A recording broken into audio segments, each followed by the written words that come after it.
ఎన్టీఆర్ జిల్లా సంక్రాంతి పండుగపై పోలీసులు డేగ కన్నేశారు. పండుగ సందర్భంగా నియోజకవర్గంలో కోడి పందాలు, పేకాట, గుండాట నిర్వహిస్తే కఠిన చర్యలు తప్పవని పోలీసులు హెచ్చరించారు. సాంప్రదాయ క్రీడలు జరపాలని సీఐ గిరిబాబు సూచించారు.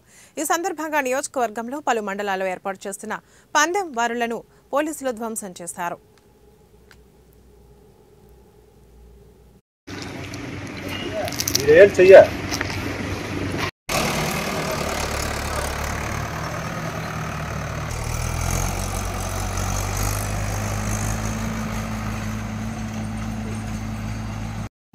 సంక్రాంతి సందర్భంగా తిరువూరు, గంపలగూడెం, ఏకొండూరు, విసన్నపేట మండలాల్లో కానీ పరిసర ప్రాంతాల్లో ఎటువంటి కోడిపందాలకు కానీ ప్యాకెట్లకు కానీ ఎటువంటి అనుమతులు లేవు.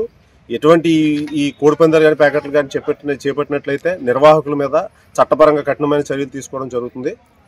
కాబట్టి ప్రజలందరూ ఇది గమనించి సంక్రాంతిని సంప్రదాయబద్ధంగా జరుపుకోవాలని, ఎటువంటి జూద క్రీడలకు కానీ